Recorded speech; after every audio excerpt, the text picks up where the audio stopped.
So Sonic Racing Crossworlds is going to release this year, and there's hopes and wishes that I win for this game. So let's talk about it. So most likely this game is going to show more footage on Summer Game Fest. If you don't know, Summer Game Fest is basically an event where most companies show their upcoming games or news on updates on upcoming games. And Summer Game Fest, a hosted event by Jeff Keighley, and Summer Game Fest takes place on June, and I think it's already less than 3 weeks for the event. So keep that in mind. And in June, we're going to have a Summer Game Fest event, and you can watch it on YouTube and etc. And I'm confident. I have a strong high chance that Sonic will appear in this Summer Game Fest because on Jeff Keighley's events previously, before, Sonic's we already have we always have a Sonic news on Jeff Keighley's event, and this will be no different. And I am confident that we're going to get more Sonic news on this Summer Game Fest. Primarily Sonic Racing Crossworlds. We're going to get more news on that event most likely. So that keep in mind. Next is hopefully this game is good. You already have a closed beta test, so hopefully in the Summer Game Fest they improve the game so it can make people want to buy the game. And let's talk about that closed beta test. So months ago we have a closed beta test on this game where you guys or other players can play a beta test of Sonic Racing Crossroads, and there's a lot of needs to improve after that beta test. First of all, I want to say thank you to Sega to giving me the chance to and also other people that we can play a beta test for Sonic Racing Crossroads. So what's things that needs to improve after the beta? First of all is item balancing, and by the way, this is also my hopes and wishes for Sonic Racing Crossworlds. So the item balancing, there are some scenarios there's kind of makes me overwhelming in a race where there are chances that items are scattered everywhere to the point where almost all of the players literally just shoot at each other, and because the items are just scattered around like candy, it's not balanced, and it makes you struggle on reaching the first place. Now, yes, we want challenge, okay, but we also need balance so that we don't get demolished by a huge amount of items. So there's need some item balancing so that players can also have fun and not get annoyed by the amount of how many god items scattered around the race. So that's one. Two is regarding the interactions and character voice lines. So some delivery lines are not good. For example, Kirk Shadow performance in this game for some reason is a downgrade compared to Shadow Generations. I think his Shadow Generations performance was really good. I don't know what happened with this Sonic in Sonic Racing Crossworlds. For some reason, now this is just an example from Kirk Shadow performance. This applies to other characters as well. For some reason, his voice is kind of a little bit low pitched compared to Sonic Shadow Generations. I don't know why they give a different directions on this game. So hopefully the delivery lines can improve after the beta. And then let's talk about the new characters. So before we go into the new characters, Sega weeks ago released a history of Sonic Racing, a footage of history of Sonic Racing, where it shows, first of all, hosted by the man himself, Sam Procrastinates, on this the history of Sonic Racing, where it shows that Sonic Racing Crossworlds is going to have more characters. By character means no, not just Sonic characters, but also Sega characters. We're talking Monkey Ball, Yakuza, Persona, you name it, other Sega IPs is going to appear Sonic Racing in Sonic Racing Crossworlds. They're going to back in the formula where it's from the Sonic All Star Racing, and they're going to appear again in Sonic Racing Crossworlds. So this is good. Now back to the delivery lines. I'm praying that they do not massacre the character delivery lines from the other Sega IP characters. Please have a good delivery line. So, and first of all, how are they going to interact? Is the Sega IP characters going to interact with their own in the IP characters? For example, like Persona, like Joker interacting with other Persona characters, but he cannot interact with other IP characters like Sonic or Kiryu from Yakuza. How does that work? So I don't know. So we'll just see what happens. Okay. So that's that. And then one of the in the footage in history of Sonic Racing includes a new stages and Extreme Gear. Another look at Extreme Gear. The new stages is Cool Edge from Sonic Unleashed, and then Windmill Isle for Sonic Unleashed. Cool Edge, I think it looks good. It looks beautiful.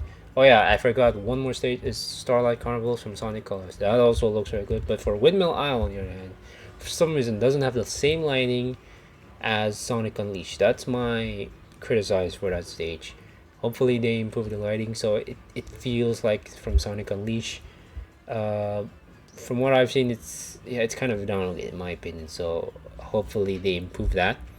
The next one is the Extreme Gear. The Extreme Gear, from the looks of it as of right now, is just function the same as the carts. I don't know why it doesn't have this. As of right now, it doesn't have the same controls as the as like the Extreme Gear from the Sonic Riders. I mean, it has to have a unique control, right? It can't be just a skin where it just control the same like the other carts. It has to be a unique cart. That's the point of Extreme Gear. People love the Extreme Gear because it's unique. You can't just make the Extreme Gear controls the same as the cart. So Sega, if you're seeing this, please improve the Extreme Gear controls and make ways and like the old games. If you can't, then maybe find a way at least make the Extreme Gear controls different than the other cards. So okay, that's my hope. And then the next one is, for the love of God, please don't release this game with other competitors. Now, competition is good because it can improve their products. What we're talking here is the release date of this game. Now, my prediction of releasing the release date of this game is most likely it's on probably around September, October, the same month as Sonic X Shadow Generations. Now, we all know that we also have another two big racing games this year. That's one is Mario Kart World, and then second one is Kirby Air Riders.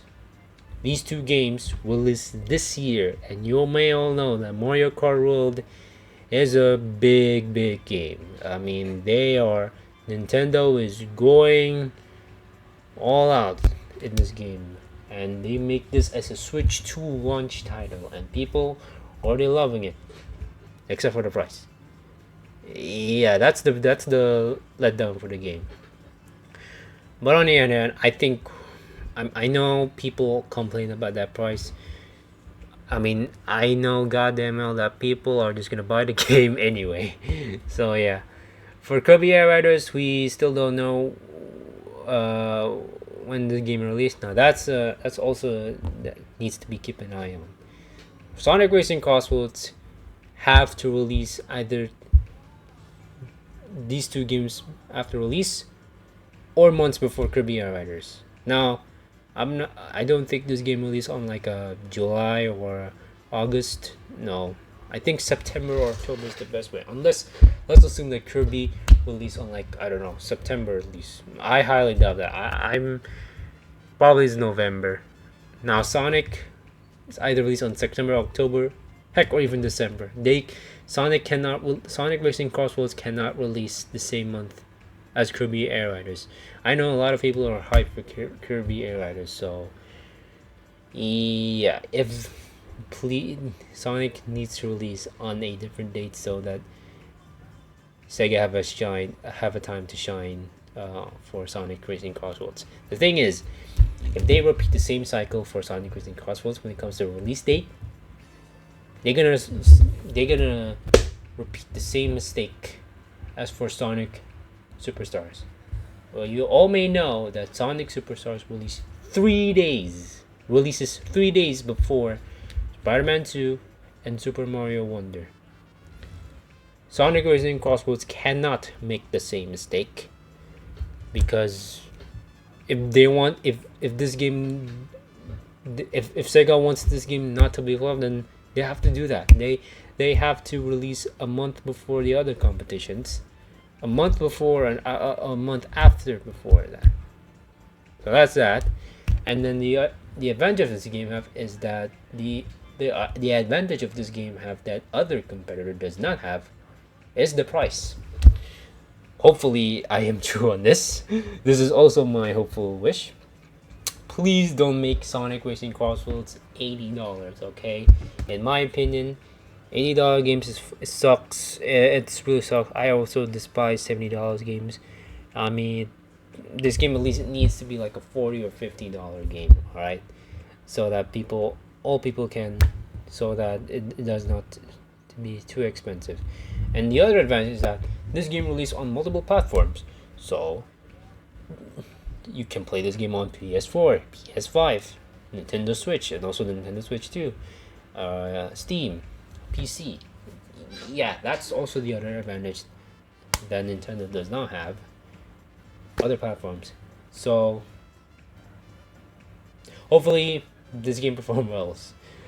And then next one is the Switch 2 upgrade. Now, Sega has lately been doing Nintendo does instead of Sega do what does Nintendo don't. But lately they do what Nintendo does, is that they will re-release the game full price for Sonic X Shadow Generations instead of making a free upgrade or a $10 upgrade if you have the physical version or digital version of Sonic X Shadow Generations. I hate that they just pre-release the game full price for Sonic X Shadow Generations. Obviously they want money, I get it, but it sucks that the company that you're rooting for is following with other company goes like Nintendo. I don't know why they do not want to make an upgrade for just $10 if they want money. Please just make a $10 upgrade to Switch 2 when it comes to Sonic Racing Crossworlds, when people already have the game from Nintendo Switch 1. So please, Sega, don't be like Nintendo. You have a motto years ago. Sega does what Nintendo don't. People know that. So please don't copy Nintendo. You know, you all guys are unique. So please don't do this. That's one of my hopes. And by finishing this video, I'm gonna say right now that there's no need drama on who's better. We're talking like who's going to be the best racing game ever. I mean, fine, you can have like a thought like that. Oh, Mario Kart World is going to be better. Oh, Sonic Racing Crossworlds is going to be better. Oh, Kirby Air Rider is going to be better. You can have a discussion like that with other people, but in a healthy way, okay? I mean, I've seen a lot in Twitter that they just bash Sonic Mario fans, or just bash each other because they always compare whose game's better. I mean, there's no need of drama on who's better. You can compare on who's better in a healthy way, but no need any drama or any toxicity environment on comparison, okay? Competition is really good for these games because they can improve each other for make the game better. So I don't want to see any drama or toxic stuff on social media when it comes to the games. So please don't. Just enjoy. You know, it's not the end of the world. You would have 3 games in it, and then, heck, if you're rich, you're probably going to buy these 3 games anyway. So no drama, okay? Just enjoy. Just play the game and just let the flow. Just let the flow. What's the word? Let the flow goes in a smoother, healthy way and calm. I think that's all for me. Hopefully this game is good, and that's all my hopes and wishes. And thank you.